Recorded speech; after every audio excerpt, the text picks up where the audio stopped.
This morning, we're having a special event here at West Valley to celebrate some participation in one of our greatest civic duties as citizens in our great country and in our state. Before we get to that, though, I would like to introduce our Superintendent, Bob Thomas, to come forward to say some words and introduce our guest. Superintendent Thomas, let's welcome him.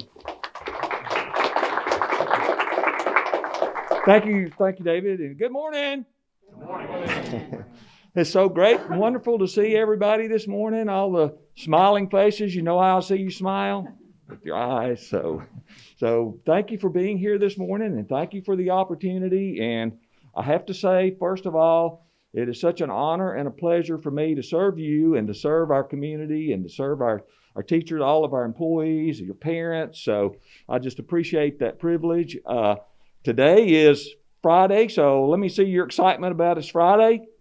Okay.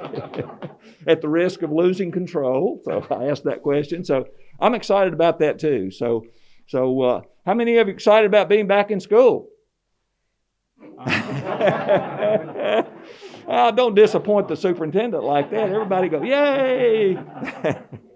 Well, I'm excited about you being back in school, and I want to. It's hard to talk sometime in these masks. Oh, let me say before I say what I'm going to say, I am so proud of you. You know why I'm proud of you? Everyone's wearing a mask. You know what that tells me? It tells me you care. It tells me that you shows your love for your neighbor, and that you want to protect them. So I just want to say thank you for wearing your mask. It's really important, and we appreciate that. So, okay, very good. Well, I know Mr. Claxton and his team have worked extremely hard over the last 10 weeks, and actually longer before students even came to school, to make the in-person experience a safe and healthy environment for you. And also, they have worked extremely hard to provide a virtual virtual program for our online students. So, David, thank you and your team and your staff for the excellent job that you're doing. We have some important guests. Of course, we have all of our guests are important, but some may be a little more important today than others. But let me introduce our elected official, Senator Becky Duncan Massey, and also Representative Jason Zachary. Let's give them a round of applause for being here.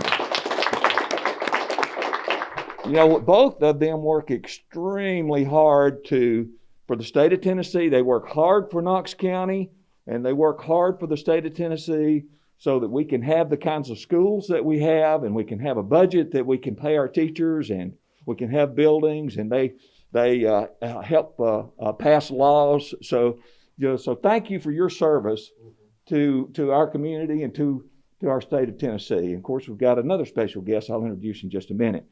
But in a moment, I'm going to introduce Secretary Trey Hargett. But before I do that, just about this event, you know, as a school system, we're working really, really, really hard to teach students to think and make informed decisions and be engaged citizens of their community. And that's what this mock election is all about.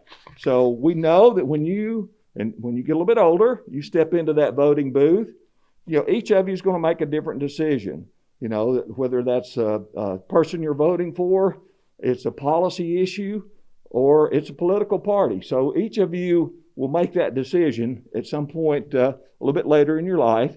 But the important thing is to cast the ballot and voice your opinion. And that's what our forefathers fought for, that right that we could have a country where we could actually make informed decisions and elect people into office that would represent our country and do the jobs that they do. So with that, I'm going to introduce our honored guest, Trey Hargett, that was elected by the Tennessee General Assembly in 2009 to serve as Tennessee's 37th, I believe, Secretary of State.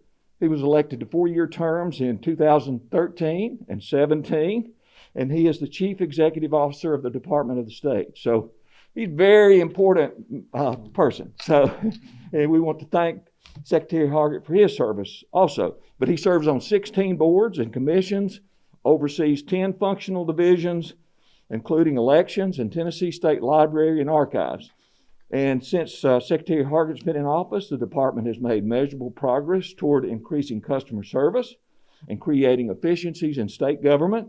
The department offers Tennesseans online voter registration, the Go Vote Tennessee mobile app, and then county by county election results in real time. So we're so glad to have you, Secretary Hargett, in Knox County, and thank you for being here this morning. So a round of applause for Secretary Hargett. Thank you. Thank you, Superintendent Thomas and Mr. Claxton. Thank you for opening the doors for us. Ms. Peterman, thank you for helping arrange for us to be here today. It's great that we were able to pick this school to have the opportunity to announce the results of our statewide student mock election. A few thoughts I want to share before we give the results. First, I want to thank Senator Massey and Representative Zachary, who give me the opportunity to serve as Secretary of State and to do things like this. And the reason we do this, Superintendent Thomas said this very well a moment ago, and I'm going to add to it. And it was really cool for me, Superintendent Thomas. I don't know if you saw this. While you were talking about the importance of voting and getting people to develop that habit, I was watching Avery shake his head yes, while you in agreement with the things you were saying. And what we're doing today is trying to help build the habit for people at a young age of being interested in the world around them and understand the power of their vote. But also something I hope we take away from it is whether your candidate won or lost today, one of the important things is that you participate and you also do so in a respectful way. When I look around this room and we're on social media, we're always using the hashtag our future is bright. And when I look at you, and I can't see your smiles, but I can see your eyes, like Superintendent Thomas said, and I know that the future of our great state is indeed bright. But in order for us to reach our full potential as a state, we need you participating. We need you to participate in our form of government. And the most fundamental way you're going to be able to do that is when you turn 18, you register to vote, and then you use that vote and you vote your values about what your hopes, your dreams are for your local community, your state, and your federal government, and how you want the world to look around you. And I also just I want to encourage you not just to don't stop there. I want to encourage our best and our brightest also to serve in government, because we need good people who can come up with solutions to the problems we face and to be able to tackle those in a respectful and innovative way.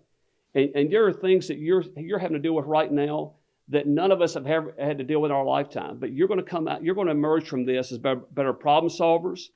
And I'm hopeful that you're going to lead the way in future years about how we can bring civility and respect back to the political process that we don't really see going on so much. You have that ability, and if you can spread that, then that's going to be a wonderful thing. And the student mock election is one piece of getting you to engage and to build that civic core for you to be able to participate and be a better citizen in the world around you.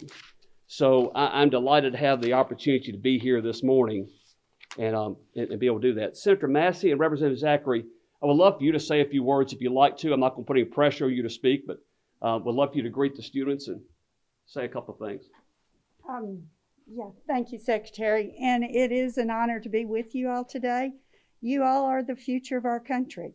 And, there are people that have died for our right to vote. And we can't take that lightly. I know that's kind of a cliche. Sometimes we hear it's thrown around, but it is true. In other countries, they don't have that privilege that we do here. But you can also get involved. I was out visiting folks at their homes as part of this campaign, and I met this young 8th grader, lives out in North Knoxville, and he volunteered with my campaign, and he is now going door to door with us and visiting with folks and volunteering at his age. So you're not even too young to get involved in helping out with some of these campaigns.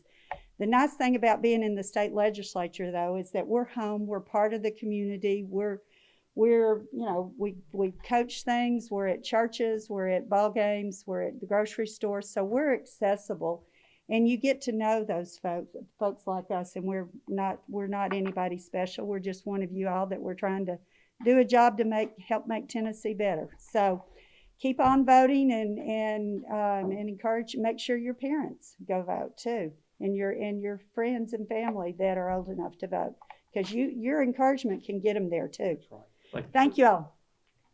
Representative Zachary. Hey, good morning, guys. How are you? Good? You excited? Hey, think about this. How cool is it that out of all the middle schools in the state, that this was the middle school chosen to talk about these results of the mock election. Not only are you guys blessed just to be able to live and vote and have the freedoms we have, you're here at West Valley Middle School, which is not just one of the best middle schools in the county, it's one of the best middle schools in the state. So that is very cool. So it's awesome to be with you guys. It's awesome to be able to kind of go through this process with you. This is exciting. Voting is one of the greatest privileges we have, one of the greatest responsibilities we have. How many of you guys have been with your parents to vote? How many of you ever been with your parents to vote? Has everybody at least been to the voting booth at least once, most people? So you've kind of seen the process, right? And just how easy it is, but it's such an awesome responsibility. And so make sure you stay engaged, make sure you vote. You guys are here this morning. I never got the opportunity to do this when I was in middle school, so this is really exciting. So for Secretary, thank you for being here. Senator Massey, Superintendent Thomas, we've got great leaders in our community, and you're part of a great school. Principal Claxton and his team, guys, they do a great job. It's hard to think about that as 7th and 8th graders, but you're in a really good school. We're one of the best middle schools in the state right here. So it's good to be with you guys this morning. Make sure your parents are voting, okay? All right, have a good weekend. Thanks, guys. Thank you, Senator Massey, Representative Zachary. And if I could add one thing to that, I want to challenge each and every one of you to take a look at the world around you and find one thing that you don't think is going the way you think it should be going, or one thing you would like to change, and start thinking about how you would change that. And I would also challenge you to look at the world around you and figure out how you can make a positive impact in the life of one other person and go do it. A lot of times I think that we think that problems are too big and that we can't possibly make a difference as one person. If we set our mind to it, we can all have a positive impact in ways big and small. And I want to challenge each and every one of you to do that. Ms. Peterman, I think we have some questions from students this morning. We do, Secretary Hargett. First, Alice Roush has a question for you. In your opinion, why do you think it's important for citizens to participate in the election process? Well, Alice, thank you for the question this morning. So I believe that it's important we vote and we participate in the process, because when you don't go vote, what you do is you hand over the reins of power to those that do. And no one can vote your values and represent yourself like you. And so I've seen elections that have been ended in tie votes. In fact, we had a city council race here a few years ago that ended in a tie. We've had congressional races decided by less than 0.01% of the vote. And you never know, when you don't go vote, you may unintentionally be electing the person who had the wrong ideas about how we ought to lead our country and lead our state and our nation. And you could have made the difference in electing the right person. You have the opportunity to get engaged and be an educated consumer with your vote and try and help elect good people who will lead us at all levels of government. But if you don't vote, what you do is you have empowered those people that do engage in the process. So it's important that you take the opportunity to vote. Ms. Pearman, somebody else? Thank you, Alice. Thank you, Alice. Cordelia Nelson. Please describe your role as Tennessee Secretary of State. All right, thank you. And good job with the pledge while ago, Cordelia. So as Tennessee Secretary of State, a couple of things that people would notice about what I do. We play a role in working with suburban and rural libraries around the state and making sure they have the training and materials and technology they need. In fact, we were at the Knox County Public Library yesterday giving out several grants to be able to make sure that they have video conferencing equipment, computer equipment, the necessary PPE, the personal protective equipment to be able to run the library during this pandemic. But probably the thing that people pay the most attention to, what we do right now, is in the world of elections.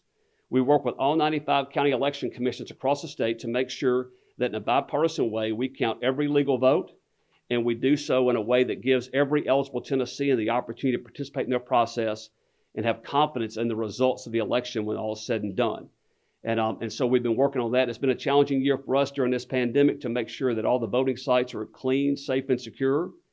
And those are just a couple of things we do, aside from the many things Mr. Thomas mentioned about the 16 different boards and commissions I serve on. I am elected by the Tennessee General Assembly, which Senator Massey and Representative Zachary are part of. Every 4 years, the 132 members of the legislature make a decision about who they want to be their Secretary of State, and I've had the privilege of doing that for the last 12 years. Good question, Cordelia. Ms. Peterman? Thank you, sir. Avery Hobson has our last question. If I were to aspire to be a Secretary of State, how should I prepare? All right, good question, Mr. Avery. And please, Avery, I saw how you asked that and your great demeanor. Don't want the job anytime too soon. I'd like to get reelected at least one more time, okay? So, but first, what I would challenge you to do is what I said earlier. Look at the world around you and think about how you would handle certain problems and what you would do, and also try and engage the people around you in helping you solve those problems. But the best advice I can give you right now is do the absolute best that you can at everything that you do, all right?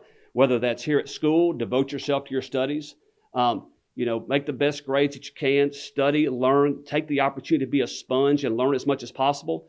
If you play athletics, be the best athlete you can be. Don't give half effort, give everything you've got. If you're writing scary stories, make them as scary as they can be, Jackson. I mean, do the absolute best you can at everything you do. Make sure that you give your best. And not to get spiritual on anybody, I think we have a higher calling to give our best in everything we do. And if you give your best, then the world around you is going to recognize that. And you need to be ready for the opportunity when you're called upon to serve in many different ways. What I don't want to mislead anybody in believing is you don't have to be in elected office to serve. There are so many different ways that you can have a positive impact on the world around you. These teachers and principals and librarians and others, they're having a tremendous impact on the lives of our future of our community. There are preachers out there. There are lawyers, there are architects, there are homemakers. Some of you have, parents at home who are staying at home who are helping you during this time, and you owe so much to. But whatever you do, give it your absolute best, and you'll never regret that. Thank you for those great questions, guys. I appreciate that very much. I believe you're going to give us the school-wide results, Yes, Mr. sir. Claxton. Yes, sir. I'm up next. Thank you. Great question, students. Great job. So now to the results. Our school results in the recent mock election for students across the state. Just to share our school results, I'll give you our top three. Coming in first place was Donald J. Trump with 362 votes. Coming in second was Joseph R. Biden, Democrat, with 315 votes. And third place, it is middle school, was Kanye West, Independent, with 114 votes. Those are our results. All right. Thank you very much. You got it. And thank you to the students here for participating. So statewide, we had 88 counties out of our 95 counties that participated. We had 262 schools and 37,014 votes across the state of Tennessee, of which your school is part of. And so statewide, the results were Donald Trump, 19,365 votes, which is 52.3%. Joe Biden, 12,115 votes, which is 32.7%. And in third place, Kanye West with 3,806 votes, which was 10.2% of the votes. So now the election is on Tuesday. I hope you will encourage your parents, if they haven't already gone to vote, or encourage your loved ones to get them to go vote. One of the neat things that happened when we first did this project a few years ago, down in Bradley County, not far from here, was there was a grandparent who had never voted before in all her years. And whenever her grandchild came home and said, hey, I got to vote at school today. We participated in a student mock election. That grandmother said, I'm going to go vote. Since you voted, I'm going to go vote. And what I'm hoping is that you can inspire your loved ones to go participate in this election, because we are all better off when we participate and we make our voice heard. I would love for you to close us out, Ms. Claxton. I appreciate your time and courtesy, and thank you for the warm welcome you've given me here at West Valley Middle. Thank you. All right, so to our 400 students watching virtually who are studying at home, and to our students here in the building, thank you for hanging out with us as we got to participate in an event that fosters and encourages our ability to participate in our government. We're very pleased that you all could do that. At this time, I would like for you all to join me in thanking all of our guests for coming to our school.